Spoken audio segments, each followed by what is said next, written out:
जय हिंद दोस्तों, कैसे हैं आप सभी प्यारे भक्तों को जय बद्री विशाल।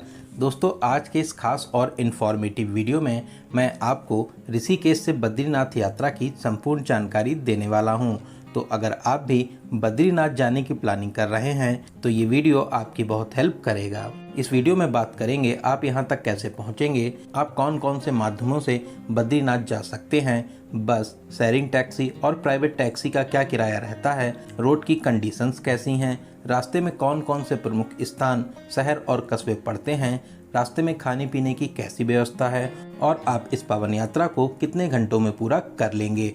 तो यात्रा की A to Z complete information के लिए वीडियो को एक बार पूरा जरूर देखें। तो फिर चलिए एकदम शुरू से शुरू करते हैं और जानते हैं आप यहाँ तक कैसे पहुँचेंगे। दोस्तों, ये पावन यात्रा हरिद्वार और ऋषिकेश से शुरू होती है। ऋषिकेश को ही चार धाम यात्रा का प्रवेश द्वार कहते हैं।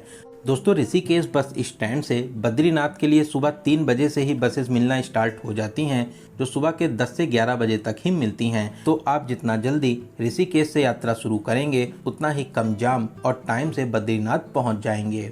दोस्तों, ऋषिकेश से बद्रीनाथ की दूरी 285 किलोमीटर की रहती है। इस पूरी यात्रा को नदियों और पहाड़ों के किनारे से होते हुए पूरा करना रहता है। साथ ही साथ इस यात्रा में आपको पवित्र पंच प्रयागों के दर्शन भी होते हैं। तो चलिए ऋषिकेश से आगे की यात्रा कर बीच में तोता घाटी को पार करते हुए ऋषिकेश से लगभग 70 किलोमीटर की यात्रा को पूरा करके अब हम लोग पहुंच जाएंगे देवप्रयाग। यहीं देवप्रयाग में इस यात्रा का पहला प्रयाग पड़ता है, जहां पर भागीरथी और अलकनंदा का पवित्र संगम होता है। यहीं संगम के बाद ही माँ गंगा की पावन यात्रा शुरू होती है। तो देवप्रयाग से अब हम लोग आगे की यात्रा करेंगे और अब बात करते हैं बस, शेयरिंग टैक्सी और प्राइवेट टैक्सी का कितना किराया रहता है। बस में इस 285 किलोमीटर दूरी के लिए 750 से 800 रुपये का चार्ज करते हैं। वहीं शेयरिंग टैक्सी वाले 1000 से 1200 रुपये और प्राइवेट टैक्सी में एक साइड का 8000 से 9000 रुपये और दोनों साइड के लिए 13000 से 14000 रुपये का चार्ज करते हैं। तो चलिए, देवप्रयाग से लगभग 33 किलोमीटर की यात्रा को पूरा करके अब हम लोग पहुंच चुके हैं श्रीनगर। दोस्तों, श्रीनगर इस यात्रा का पहला बड़ा शहर है। यहाँ पर बहुत से होटल्स और धर्मशाला भी बने हुए हैं। बद्रीनाथ से वापसी के टाइम पर बहुत से लोग यहाँ पर अपना स्टे करते हैं। साथ ही साथ यहाँ पर आपको बहुत ही बड़ी मार्केट भी देखने को मिलती है। दोस्तों, श्रीनगर से अब हम लोग आगे की यात्रा करते हैं। लगभग 14 किलोमीटर की दूरी पर माँ धारी देवी का पवित्र मंदिर भी स्थापित है। ये प्राचीन और अलौकिक मंदिर अलकनंदा नदी के बीचों बीच में स्थापित है। माता धारी देवी को चार धाम यात्रा का रक्षक भी कहते हैं। तो आप यहाँ पर रुककर दर्शन भी कर सकते हैं। दोस्तों, अगर आप अपनी खुद की कार से या प्राइवेट टैक्सी से आते हैं तो रास्ते में जितने भी प्रमुख मंदिर और स्थान हैं, आप वहाँ पर कुछ देर रुक के दर्शन भी प्राप्त कर लेंगे। तो चलिए, आगे की यात्रा करते हुए ऋषिकेश से लगभग 135 किलोमीटर की दूरी को पूरा करके अब हम लोग पहुंच चुके हैं रुद्रप्रयाग। दोस्तों, रुद्रप्रयाग एक बड़ा शहर होने के साथ साथ इस यात्रा का प्रमुख जिला भी है। दोस्तों, रुद्रप्रयाग इस यात्रा का दूसरा प्रयाग है, जहां पर केदारनाथ से आने वाली मंदाकिनी और बद्रीनाथ से आने वाली अलकनंदा का पवित्र संगम देख सकते हैं। तो चलिए, रुद्रप्रयाग सिटी को पार करते हुए आगे बढ़ते हैं और अब बात करते हैं रास्ते में खाने पीने की कैसी व्यवस्था है। दोस्तों, पूरे ही रास्ते हर 5 से 10 किलोमीटर पर बहुत से ढाबे और VIP रेस्टोरेंट मिल जाते हैं, जहां पर भी आपका मन करे वहां पर रुककर खाना पीना कर सकते हैं। पूरे रास्ते खाने पीने की आपको कोई भी कमी नहीं मिलेगी। साथ ही साथ बहुत ही नॉर्मल बजट में आप यहां पर खाना पीना कर सकते हैं। तो चलिए, ऋषिकेश से 170 किलोमीटर की यात्रा को पूरा करके अब हम लोग आ जाएंगे कर्णप्रयाग।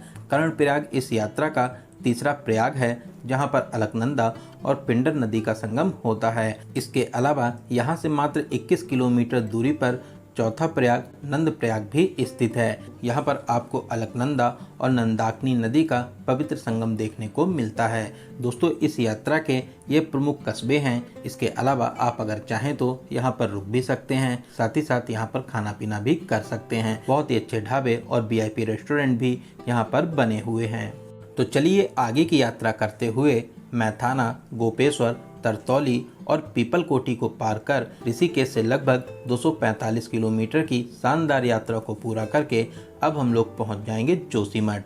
जोशीमठ से बद्रीनाथ की दूरी मात्र 40 किलोमीटर रह जाती है। दोस्तों जोशीमठ बहुत ही प्राचीन कस्बा है जो काफ़ी ऊंचाई पर स्थित है। यहाँ तक आने में खड़ी चढ़ाई करनी होती है।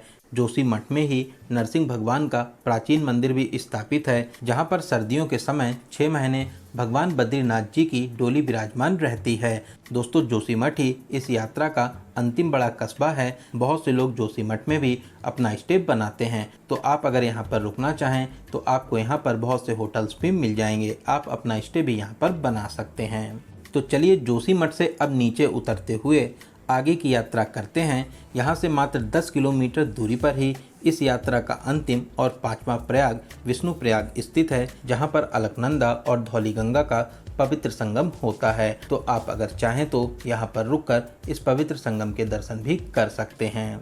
तो चलिए रोड की कंडीशन की बात करते हैं।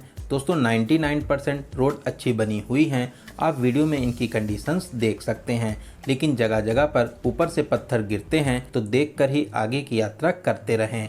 इसके अलावा कहीं कहीं पर पत्थर गिरने और पहाड़ के खिसकने से रोड टूटी भी मिलती हैं, तो बहुत ही सावधानी से आगे की यात्रा करते रहें। इसके अलावा ओवरटेक देखकर ही करें, साथ ही मोड़ पर धीरे चलें और हॉर्न का यूज़ ज़रूर करें। तो चलिए दोस्तों अब हम लोग आगे बढ़ते हैं। विष्णु प्रयाग से लगभग 12 किलोमीटर दूरी पर इस यात्रा का अंतिम स्टॉपेज पड़ता है गोविंद घाट। दोस्तों गोविंद घाट से ही फूलों की घाटी और हेमकुंड साहिब के लिए रास्ते जाते हैं।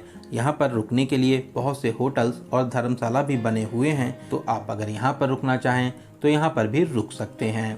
तो गोविंद घाट से 25 किलोमीटर और यात्रा को पूरा करके अब हम लोग आ जाएंगे धरती के वैकुंठ श्री बद्रीनाथ धाम में। दोस्तों कमेंट बॉक्स में जय श्री बद्री विशाल जरूर लिखें। बसेस आपको बद्रीनाथ बस स्टैंड पर ड्रॉप करती हैं। यहाँ से मंदिर की दूरी मात्र 1 किलोमीटर की रह जाती है। दोस्तों आप केदारनाथ यात्रा और बद्रीनाथ यात्रा का कंप्लीट इन्फॉर्मेशन वाला वीडियो भी देख सकते हैं। इस वीडियो में आपको हर एक छोटी बड़ी जानकारी बहुत ही अच्छे और सही तरीके से दी गई है। डिस्क्रिप्शन बॉक्स में आपको लिंक मिल जाएंगी, आप इन वीडियोस को भी जरूर देखें, आपको बहुत ही ज़्यादा हेल्प मिलेगी।